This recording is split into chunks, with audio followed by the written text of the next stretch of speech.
అనుగ్రహ రోజులు ఇవి,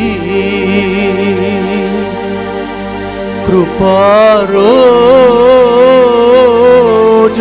ఇవి, ప్రభు ఇచ్చిన కృపా రోజులు ఇవి. పరిహారమై పాప పరిహారమై యేసు బలి అయిన కృపా రోజులు ఇవి. పాప పరిహారమై యేసు బలి అయిన రోజులు ఇవి. మనకు పరిహారి అయి యేసు పరిహారి అయి మారిన కృపా రోజులు ఇవి. కృప వెంబడి కృపను పొందెదాం, కృపా సింహాసనం చేరెదాం. కృప వెంబడి కృపను పొంది అవసరమునకు ఆదుకొనగలిగిన ప్రభు సింహాసనం చేరెదాం.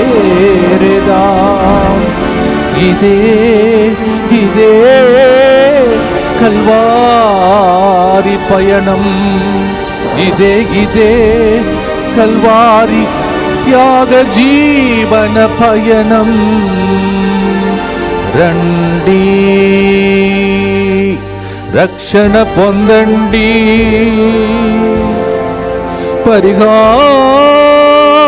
పరిహారమయ్యెను మనకు యేసు పరిహారి అయ్యెను.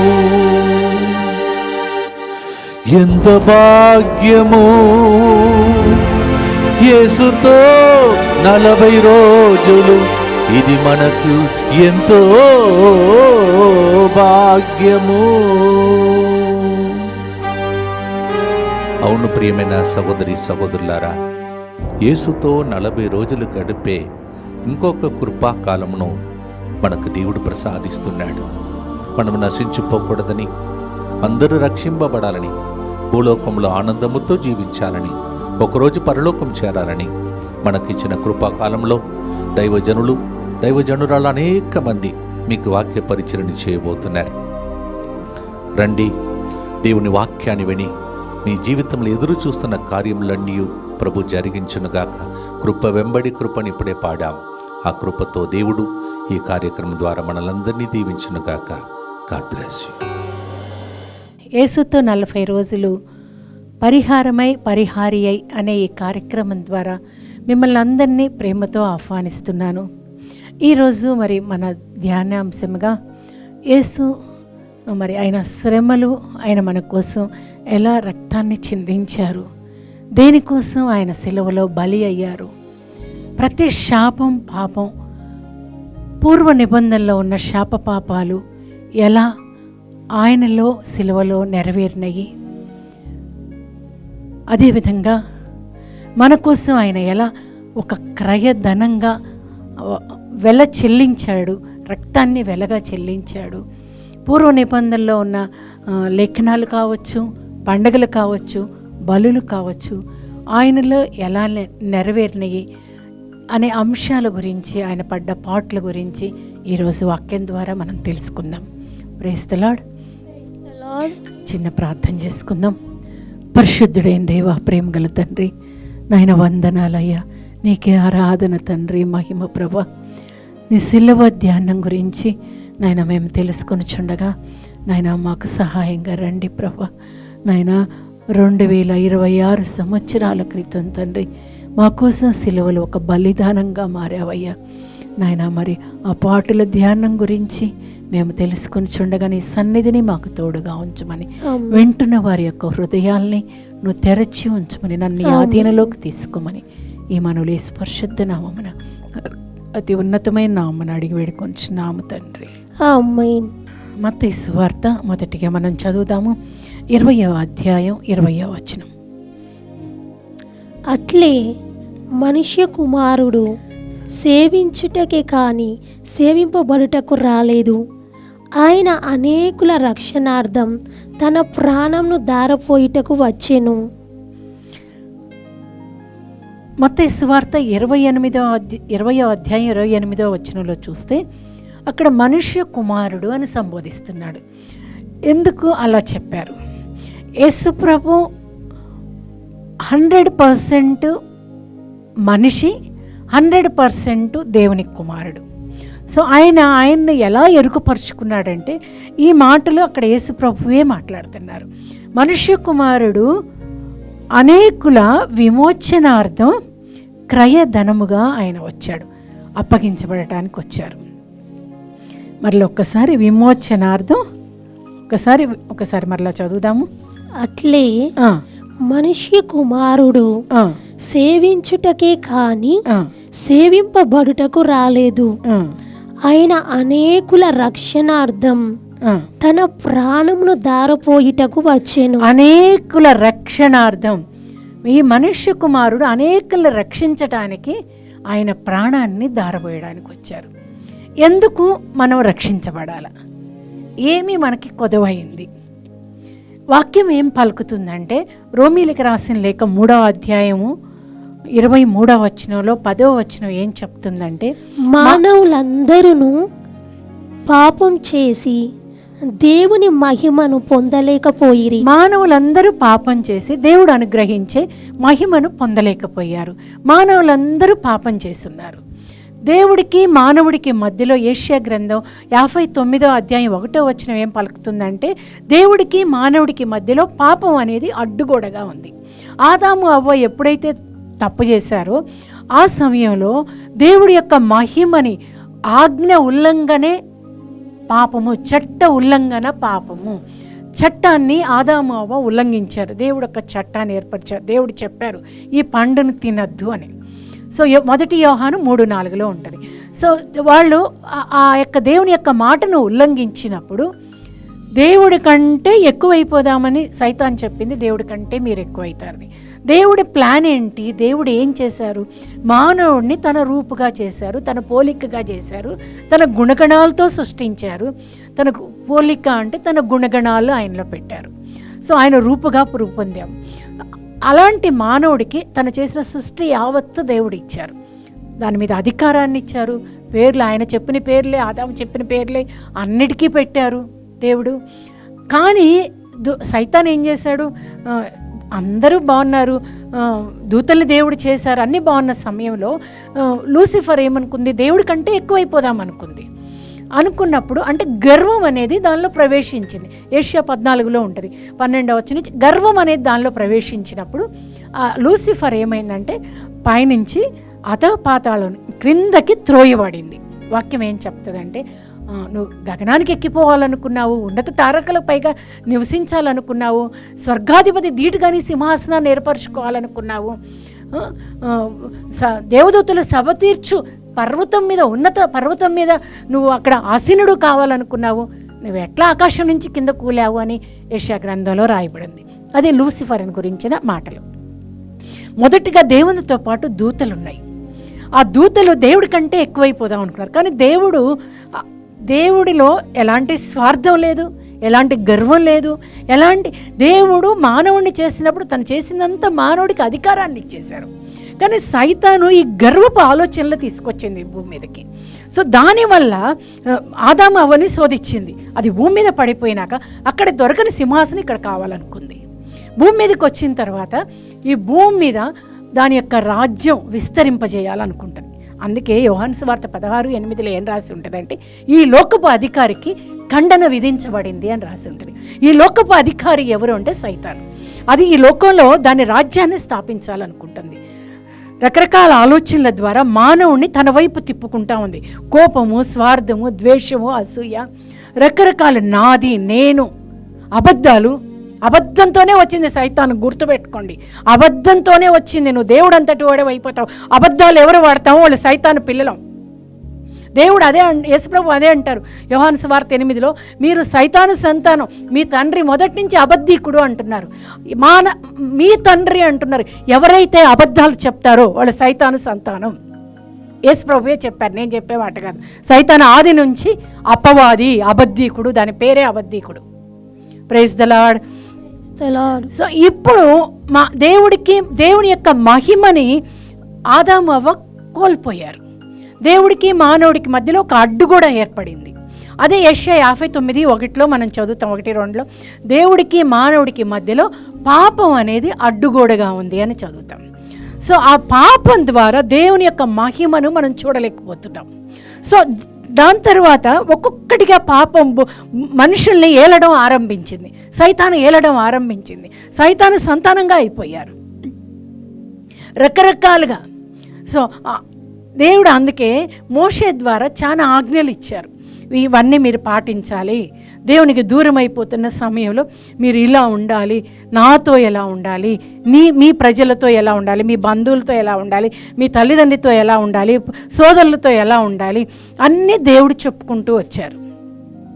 సో ఇవన్నీ అంటే ఈ ధర్మశాస్త్రంలో ఏదైతే రాయబడి ఉందో, ఈ 613 ఆజ్ఞలు కావచ్చు, చాలా బలులు ఉన్నాయి, అదేవిధంగా పండగలు ఉన్నాయి, ఎన్నో రకాలుగా ఆజ్ఞలు ఉన్నాయి. ఇవన్నీ ధర్మశాస్త్రంలో రాయబడినది ఏ మానవుడు కూడా పూరించలేడు, ఎవ్వరూ నెరవేర్చలేరు, ఎవ్వరూ సంపూర్ణం కాదు.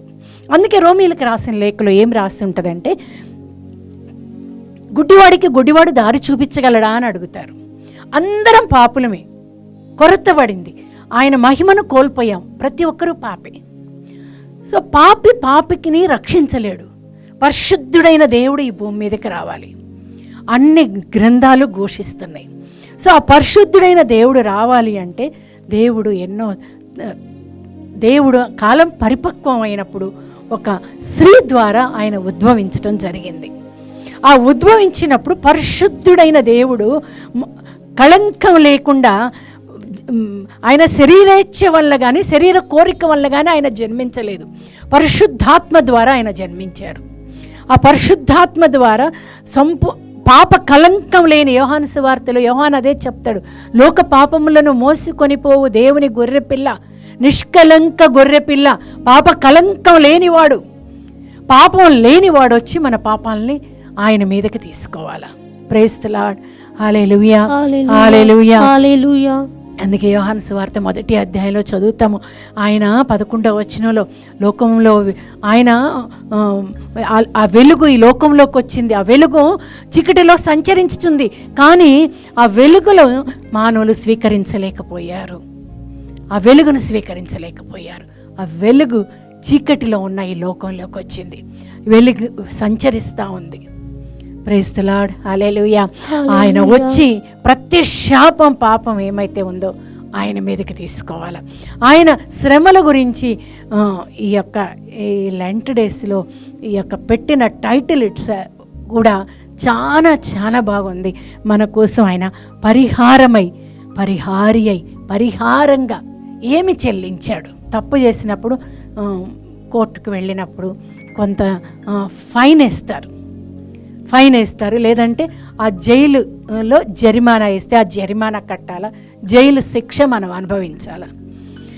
మనం ఎప్పుడైతే సైతానుకు అమ్ముడుపోయినప్పుడు దానికి దాసుల్లాగా అయిపోయాం, సైతానికి, దాని కాడి క్రిందకి మనం వచ్చేసాం.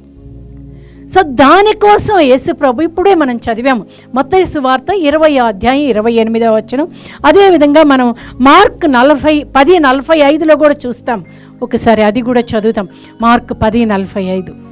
ఏలైనా మనుష్య కుమారుడు సేవించుటకే గాని సేవింపబడుటకు రాలేదు, ఆయన అనేకుల రక్షణార్థం తన ప్రాణంను దారపోయిటకు వచ్చెను.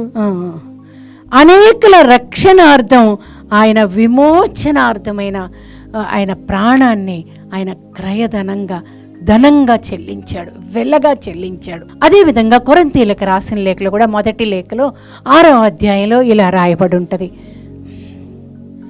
ఏలైనా ఆయన వెలనిచ్చి మిమ్ము కొనెను కనుక మీ దేహముతో దేవుని మహిమ పరుపుడు. ఏం చెప్తున్నారు? ఆయన వెల ఇచ్చి, ఆయన రక్తాన్ని వెలగా ఇచ్చి మళ్ళీ కొనుక్కున్నాడు. ఆయన దేన్ని చెల్లించాల్సి వచ్చిందంటే, పూర్వ నిబంధనలో చూస్తే పశు రక్తాన్ని బలిగా ఇచ్చేవాళ్ళు. అదేవిధంగా కనుక చూసినట్లయితే మరి రోమీలకు రాసిన లేఖలో ఏముంటుందంటే 6:23లో పాపము యొక్క వేతన మరణము అని రాసి ఉంటుంది. పాపం చేసిన ప్రతిసారి మనం చనిపోవాలి. ఆ చనిపోవాల్సిన స్థానంలో పూర్వ నిబంధనలో ఏమయ్యేదంటే పశువుని గొర్రె పిల్లని బలిగా ఇచ్చేవాళ్ళు. అంటే ఆ గొర్రె పిల్ల దానికి ఇష్టమున్నా లేకపోయినా బలి పశువుగా అక్కడికి తేబడేది. సో మనం చనిపోవాల్సిన స్థానంలో అది చనిపోయేది. కానీ భూమి మీద ప్రతి దానిలో పాపం ఉంది. వాక్యం ఏం చెప్తుందంటే హెబ్రీలకు రాసిన లేఖలో భూమి మీద ఆ మొదటి నిబంధనలో కొరత ఉంది కాబట్టి అంటారు. ఆ కొరత ఉంది కాబట్టి రెండో నిబంధన అవసరమైంది. పూర్వ నిబంధనలో పశు రక్తంతో నిబంధన జరిగింది. ఆ మొదటి నిబంధనలో కొరత ఉంది. సో అందుకే రెండో నిబంధన పరిశుద్ధుని యొక్క పాపం లేనిది నిష్కలంకమైనది గొర్రె పిల్లలాగా ఆయన బలిదానంలాగా పాప పరిహారంగా రావాల్సి వచ్చింది. అందుకే యెషయా గ్రంథంలో 53వ అధ్యాయంలో 10వ వచనంలో చదువుతాము, అనేకుల పాప పరిహారార్థమై ఆయన అనేకుల పాప పరిహారార్థమై రక్తాన్ని చిందించడం. ఒకసారి చదువుదాం, యెషయా 53 10వ వచనం. ప్రభువు ఇట్లా అనుచున్నాడు, అయినను అతనిని బాధభరితుని చేయవలననే నా సంకల్పం. అతని మరణం పాప పరిహారి బలి అయ్యెను కనుక అతడు దీర్ఘాయువు బడసి. చాలు, మన కొరకు ఆయన పాప పరిహార బలిలాగా మారారు. ఒక బలి యజ్ఞ పశువులాగా వచ్చారు. 7వ వచనంలో అదే ఉంది. వ్యధస్థానమునకు కొనుపబడిన గొర్రెవలను ఉన్ని కత్తిరించబడు గొర్రెవలను వధ్యస్థానమునకు ఆయన కొనుపోబడెను అని రాసి ఉంటుంది. సో ఒక గొర్రె పిల్లలాగా ఆయన పాప పరిహార బలిలాగా మారారు. అదేవిధంగా పూర్వ నిబంధనలో మనం ఏదైతే చెయ్యలేకపోయానో ప్రతి శాపం ప్రతి పాపం ఆయన మీదకి వెళ్ళింది. చూడండి, దేవుడు ఈ రోజున మరి మన కోసం రక్తం చింతించి మన కోసం ఆయన బలియాగం లాగా మారారు. వాక్యంలో చదువుతాము 129వ కీర్తన 3వ వచనంలో ఆయన వీపు దున్నబడింది అని చదువుతాము.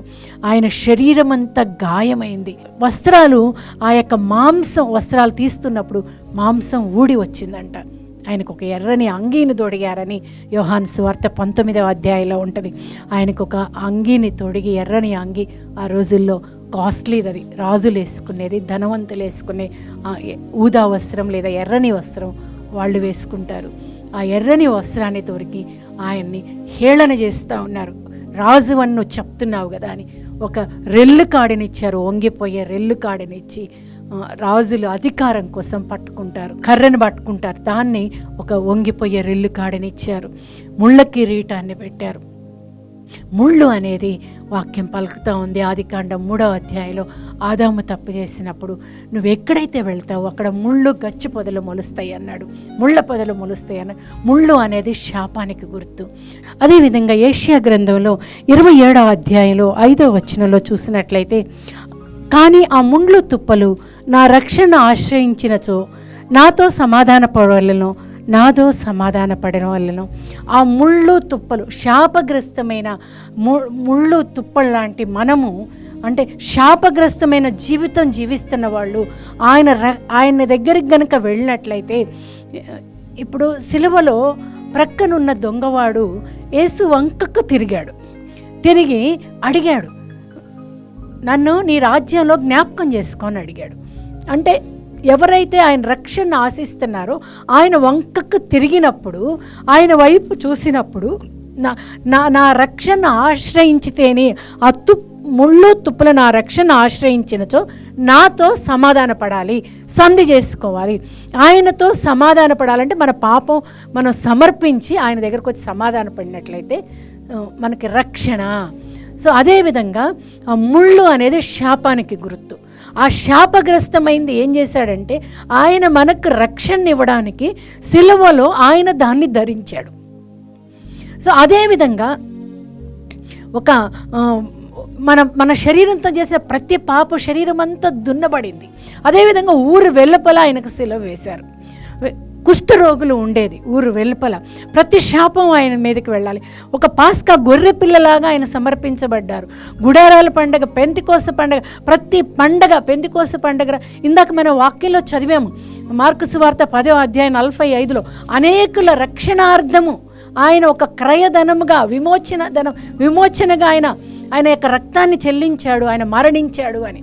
సో అనేకులు అంటే అనేక మంది, అన్యులు యూదులు అందరి కోసం, ప్రతి ఒక్కరి కోసం ఆయన యొక్క రక్తాన్ని క్రయధనంగా వెలగా చెల్లించాడు. దేవుని దగ్గర తండ్రి ఇదిగో నా యొక్క ఈ పిల్లల కోసం ఈ యొక్క రక్తాన్ని నేను ఆయన మొదటి కుమారుడిగా వచ్చాడు. వాక్యం పలుకుతా ఉంది, ఆయన తొలుత జన్మించిన పుత్రుడు అని ఎఫెసీ 1:15 వచనంలో ఆయన మొదటిగా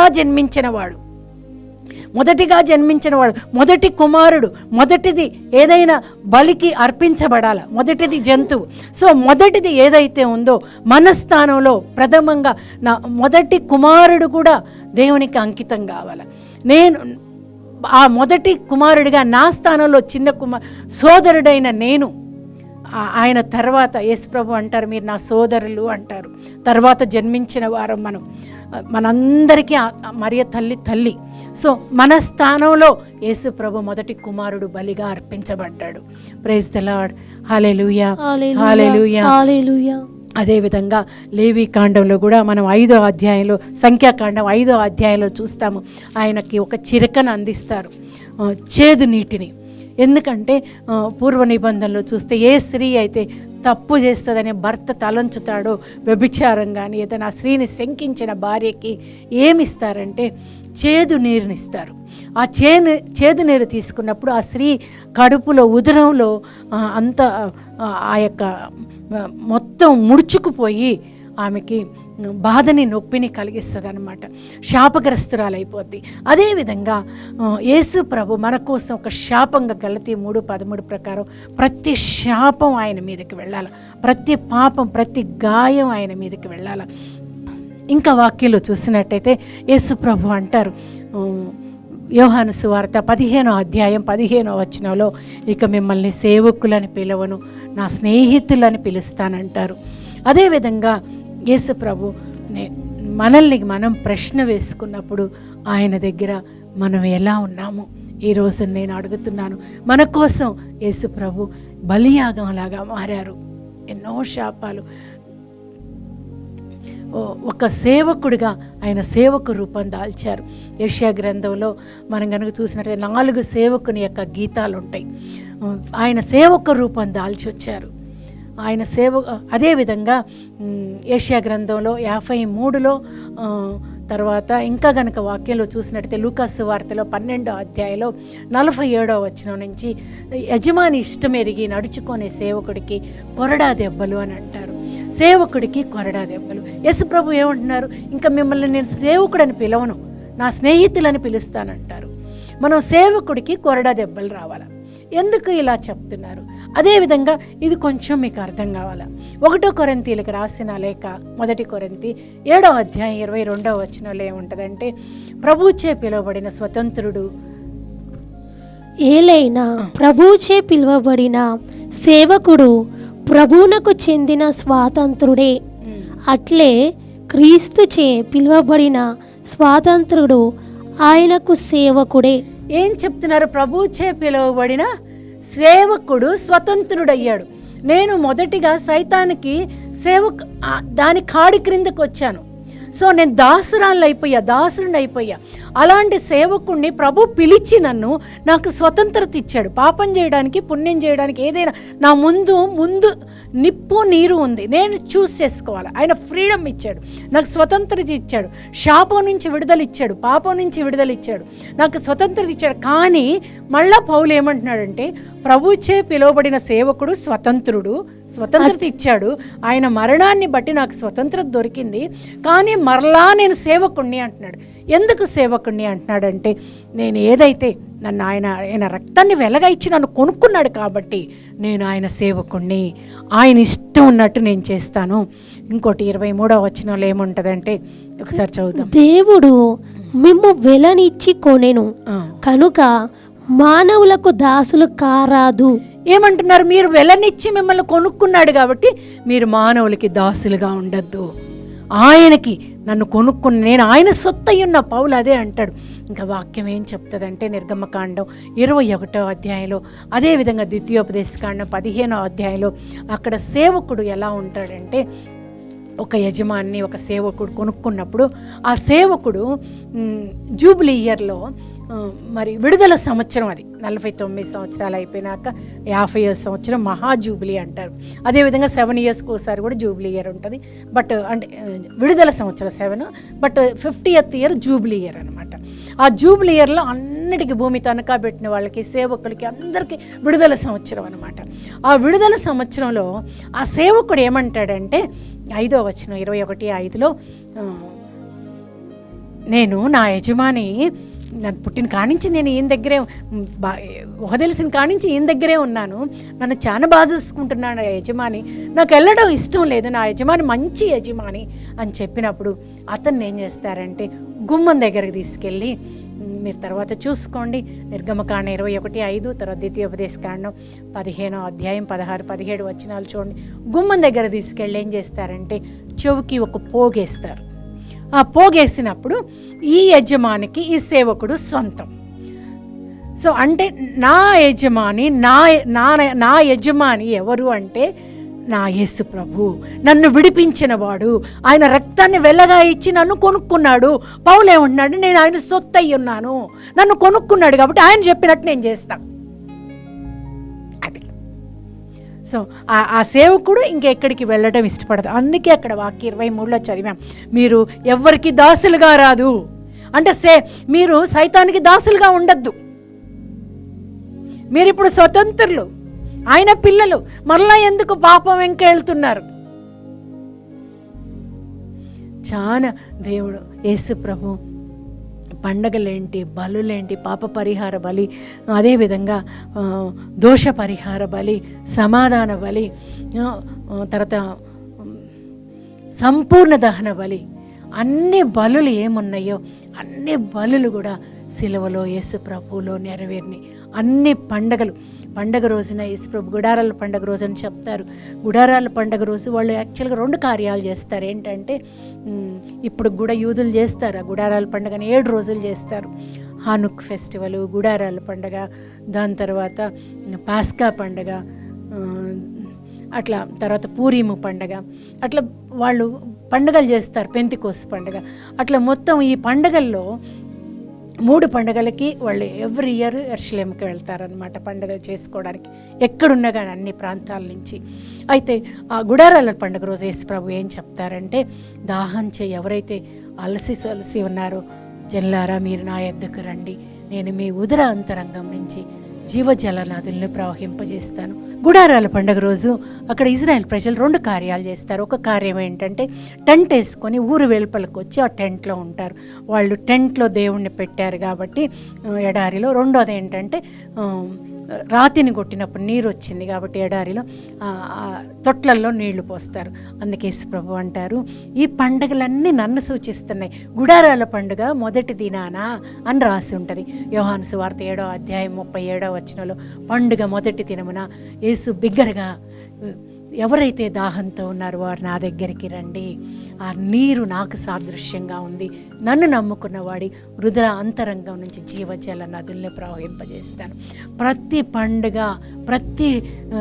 ప్రతి బలి, ప్రతి శాపం, ప్రతి పాపం, ప్రతి ఒక్కటి కూడా యేసు ప్రభువులో సిలువలో ఆయన ఫుల్ఫిల్ చేశారు. సో ఆయన సమస్తాన్ని పూరించాడు.